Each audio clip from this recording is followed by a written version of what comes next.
Hello and welcome to Mind Shifters. My name's Miro Wagner, and today on the show we have a fellow coach, Ioana Vintila. So Ioana is a functional medicine certified health coach and a HeartMath certified practitioner. She specializes in helping those with POTS, long COVID, and this word I struggle with, dysautonomia. You're going to help me with that later. Regain their energy and independence. She works with clients from all over the world through Zoom. Thanks so much for joining me. Thank you for having me here. I'm excited. Yeah, so those three things are really strongly connected. And so I think there's so much to dive into, especially now with COVID, long COVID being symptoms that people are struggling with. Can you tell me what those symptoms are? And for those who don't know what dysautonomia is and POTS is, can you give them a description of what that's all about? Yeah, so technically dysautonomia just means kind of a dysfunction of the autonomic nervous system.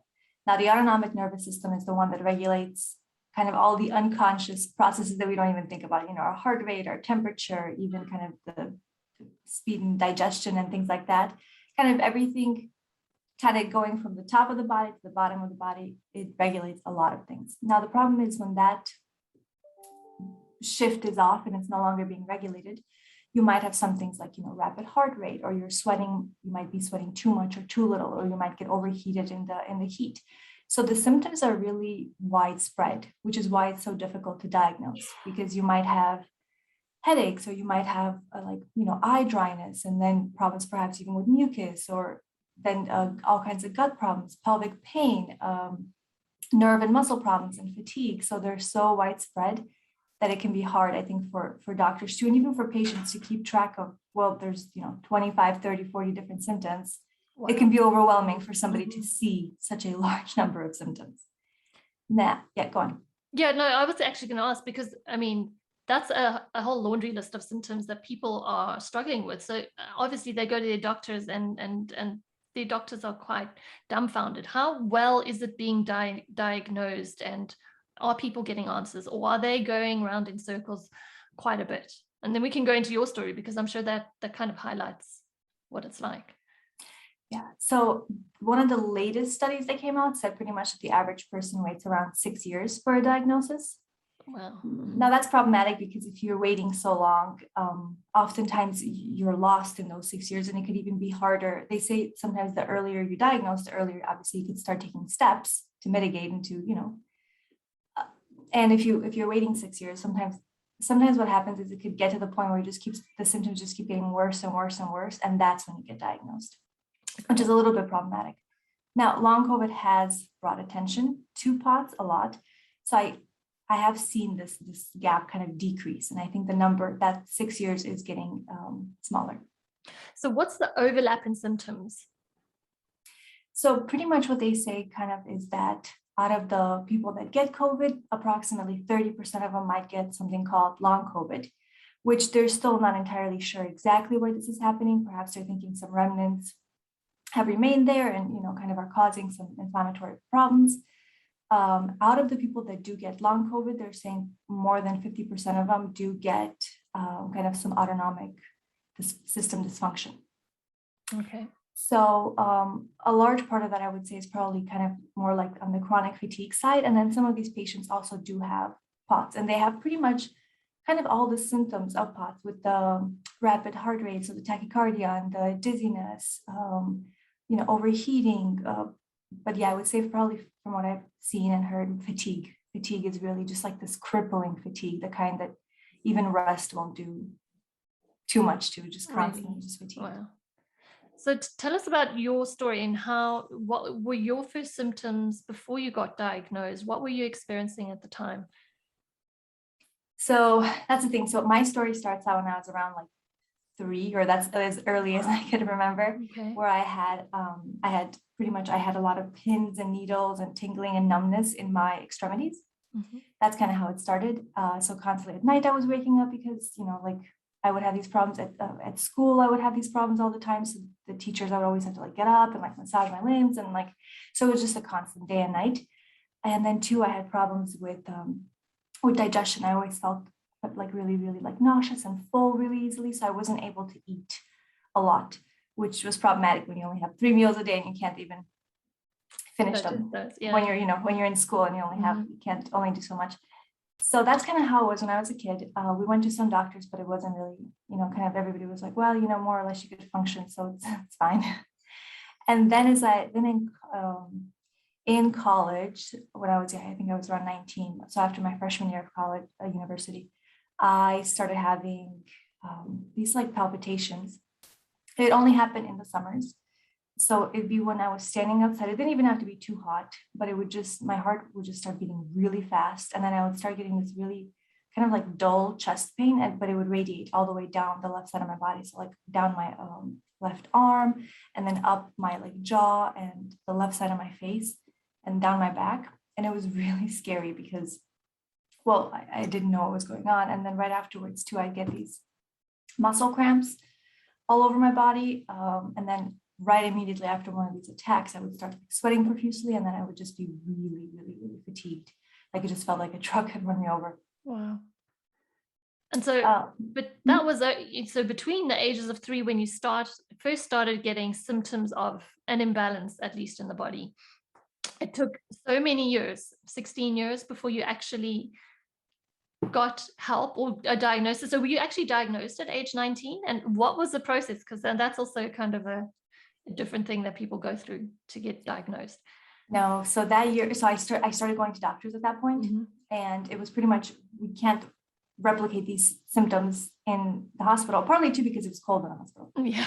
And I would tell them I only have problems with heat, and they would make jokes like, well, what are we supposed to do to turn off the AC? Which was not helpful. So they kind of kept telling me, it's stress, you have a lot going on, it's stress, it's stress. And that's the thing. I think you always know in your gut when something else is wrong. You just feel it. And it's like, I knew there was something else there. And I kept going to doctors. Like every year, pretty much, just for the whole time I was in university, I was just going to doctors. What kind of doctors were you seeing out of interest? The cardiologist, obviously. What else? Honestly, mostly the cardiologist, because at that point, I had kind of, although there were so many other symptoms, I was focusing so much on the heart, because that's what was, the symptom that was scaring me the most. Yeah. So yeah, it would just been kind of like a primary care physician, and then usually a cardiologist, because yeah. And were they then just trying to manage your symptoms at the time and giving you meds? What were they doing to help? Yes. So before I got the official diagnosis, yeah, it wasn't much of anything. It was pretty much you're anxious and, you kind of get your anxiety under control. I don't think they even prescribed me anti-anxiety medication. It was just something like just you're anxious, and quite lucky, kind of that. I think. Yeah. Only later I was prescribed that. So then only once I started working, and one day I was at lunch with coworkers, and I just started feeling like, again, the chest pain and kind of all those symptoms that I only had in the summer. Now this time I was in an air-conditioned building, so I was like, oh, okay, like why is this happening in the cold? And at that point is when the symptoms got to the point where it was constant every day. Like even if somebody would come up to talk to me, my heart rate would just skyrocket. I would be standing waiting in line for the elevator, and it'd be like in the 170s. It just was pretty much at that point just consistent, like every movement I took, and then the fatigue that came with that was overwhelming. It was just, I remember like being in my bedroom, and then the bedroom was right next to the living room, walking from one room to the other, and just like having to lay down on the couch, just everything just seemed to take so much effort. Wow. So now after this time that you'd been suffering, and had you been prescribed medication then to kind of at least calm the heart palpitations?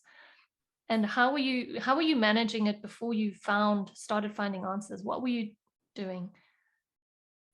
Well, yeah, so that's actually a good question, because I thought so much, well, it's, there were 2 parts to me. There were the part that was thinking, these doctors are right, it is just stress, and I need to just get a handle on myself and stop overreacting. And then there was a part of me that was just confused and didn't know what was going on. So I think a lot of it was just like, I felt like I was trying, I was trying to do like various meditations and like stress release things, and really just being like, okay, let me try to make my life a little bit more calm and peaceful. So that's kind of what I had been doing up until then. And then when I had started working, I ended up going to the hospital again. At this point, the symptoms had gotten a lot worse. At that point, I had read about POTS and I was like, I think this kind of fits. And I had told the doctor about this. And that's when they ran kind of the tilt table test, where they kind of tilt you up to see how the heart rate and the blood pressure react to you being up, right? And that's when I got the official diagnosis. Okay.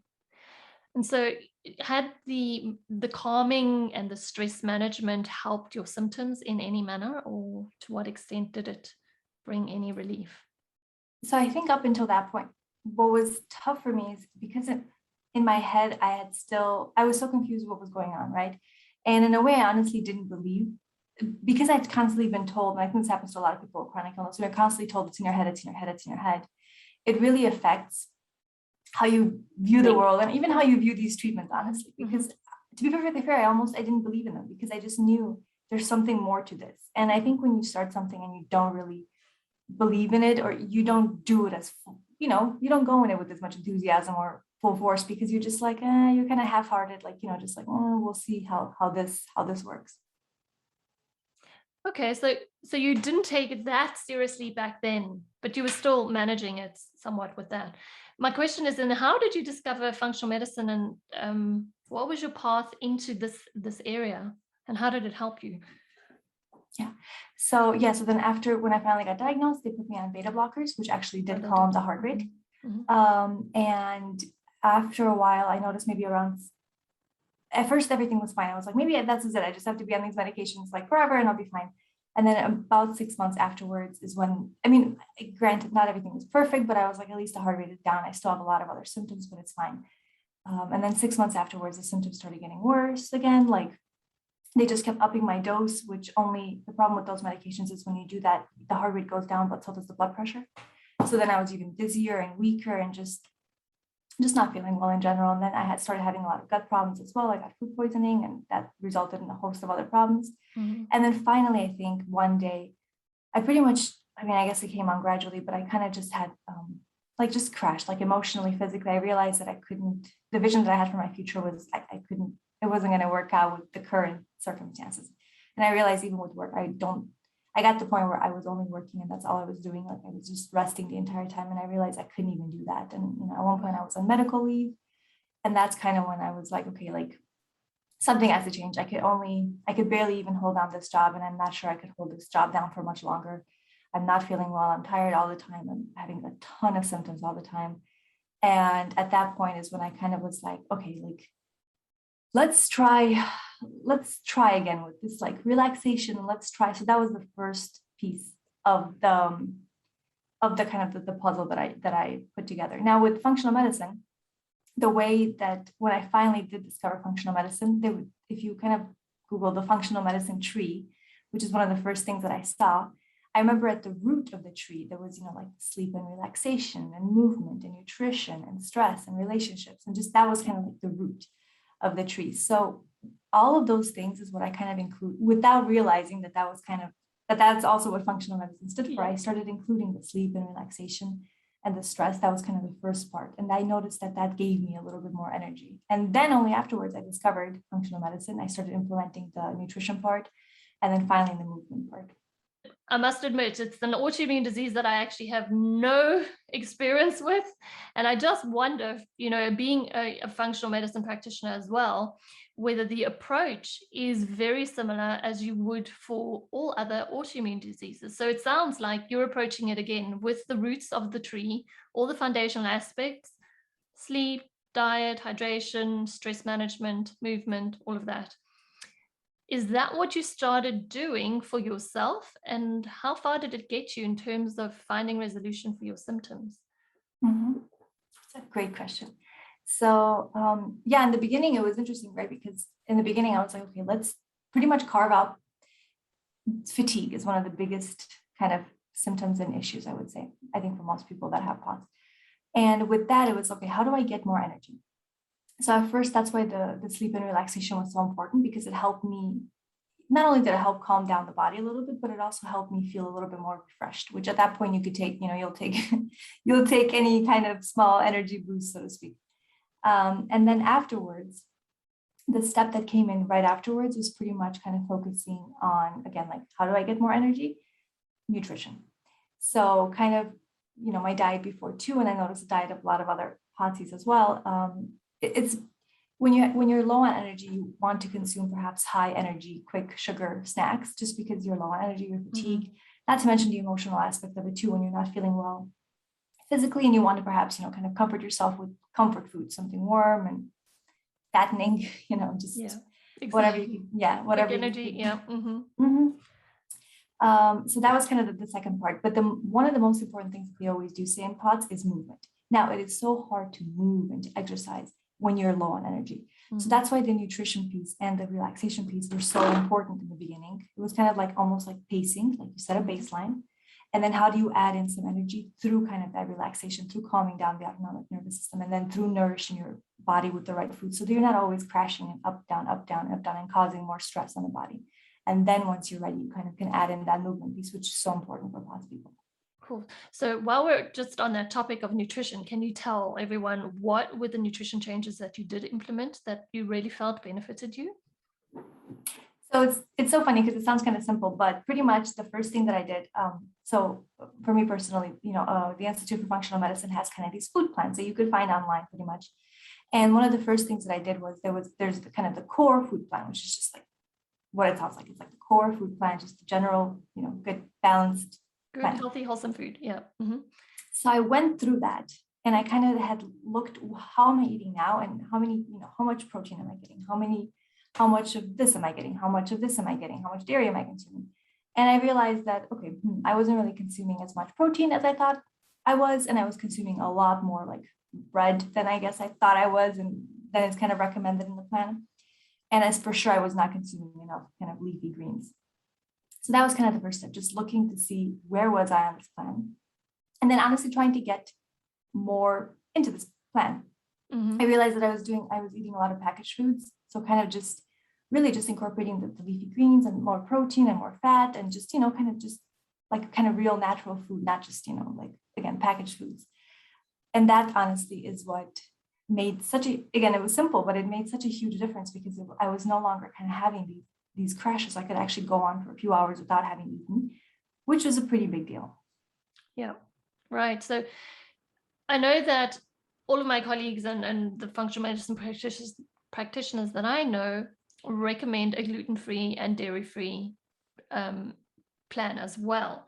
Is that part of the POTS approach as well, or not so much of an emphasis and much more on the nutrition?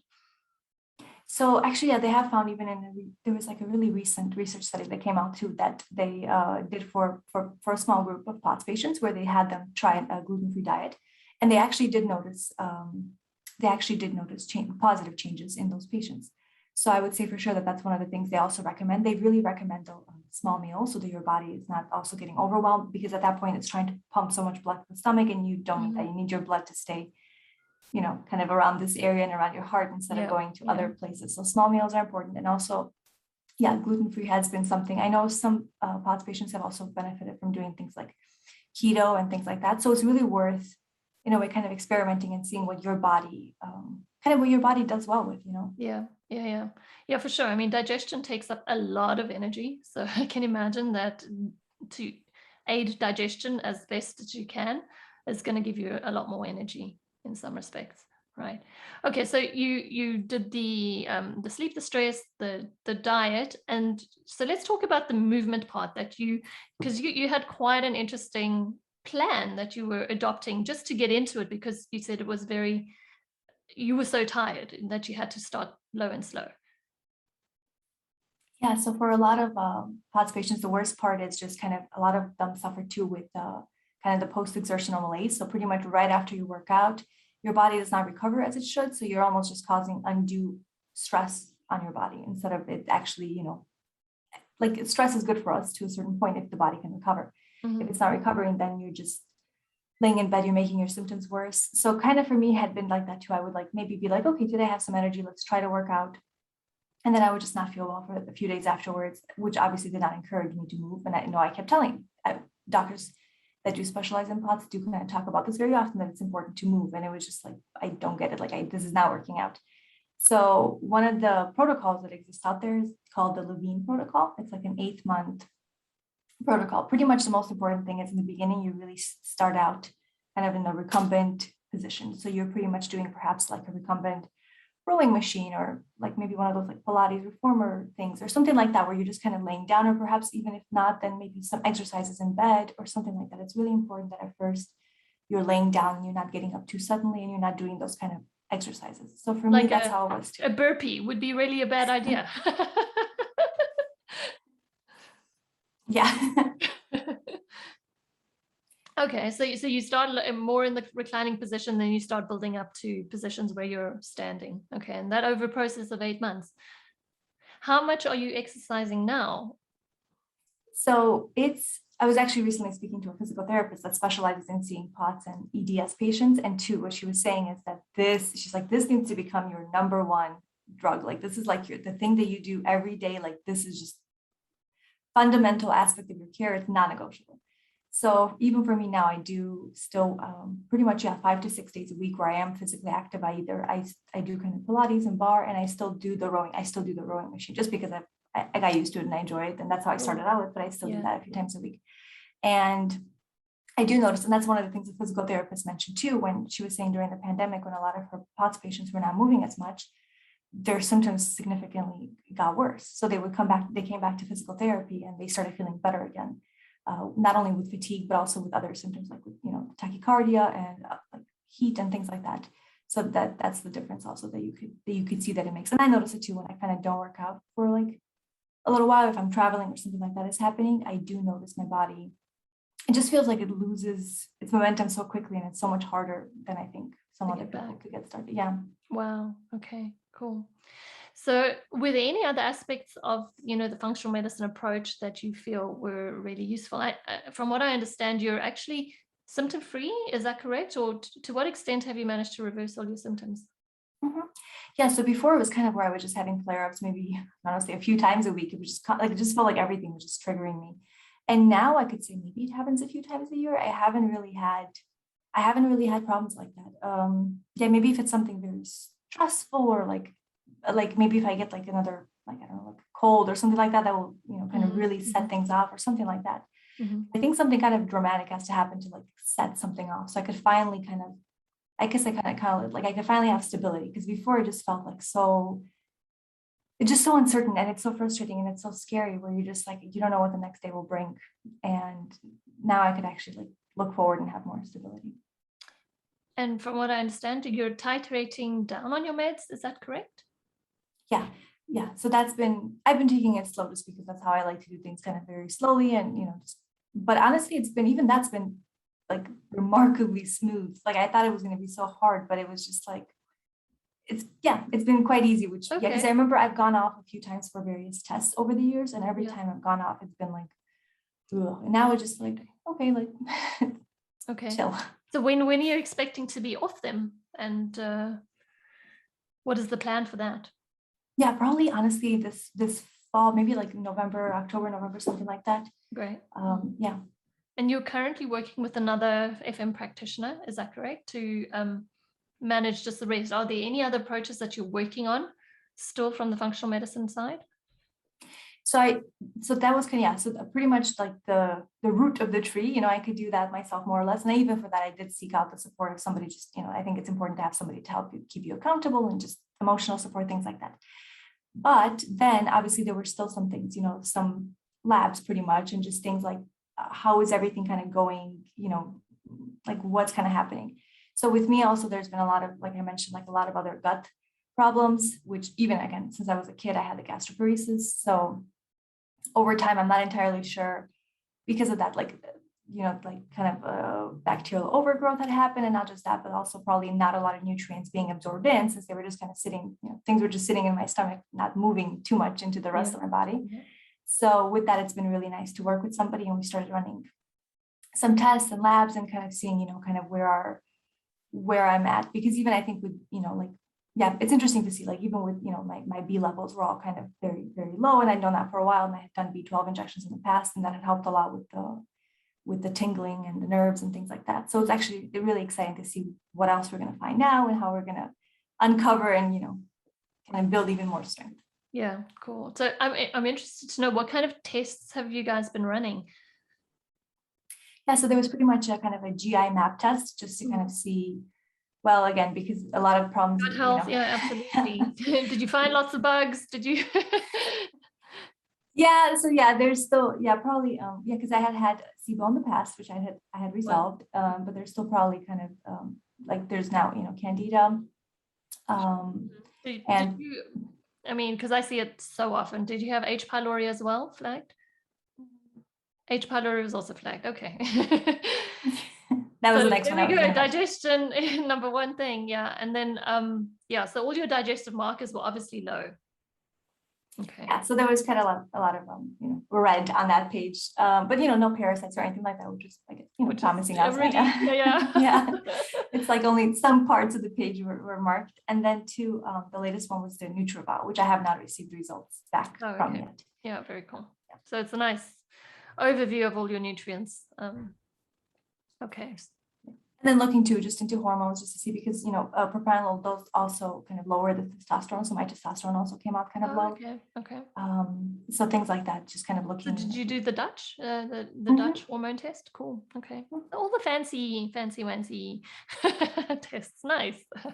And blood chemistry as well. I'm imagining that you guys did. That's how you check B levels and all the other nutrients. Yeah, so we're still waiting for a lot of that back, but it looks promising that I could. What's so nice is just obviously you have somebody to listen to for a few hours and has a very detailed just overview of how you're doing, and so that's it's been so nice that finally because before it was, I've seen cardiologists and rheumatologists and neurologists, and I know I'm forgetting some people, and I always felt like I was the point of communication between all these parties, and it's hard as a patient too, because one, you're not feeling well, and two, it's like, I don't know, like he kind of said this, and then the person's like, well, but that's just the thing in the conventional model, is that all these specialists and none of them speak to each other, right? No. And so you get shook from one, and then one tells you this story, the other one tells you the other story, and that's the thing too, because then they do disagree sometimes with each other, and then it's like, well, I don't know what I can tell you. I'm just telling you what you said. That's the nice thing about the functional medicine approach. It's just seeing the body as a whole, all systems are connected, and then just rebuilding body function. Yeah, very cool.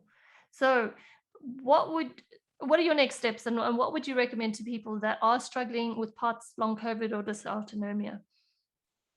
Yeah, so actually what I would probably recommend is Google that the functional medicine tree that I was talking about earlier, and really sit down and kind of look at the roots, look at those, the sleep and relaxation, look at the nutrition, look at the stress, and kind of just do an audit for yourself. Just sit there and look at these terms and see for yourself what area do you feel like perhaps there could be some optimization in. If something is coming out that feels to you like almost like a visceral reaction, like no, like there's no way this will work for me, kind of maybe sit with that feeling and look what's happening there. Why is that feeling coming up? Like what's really going on there?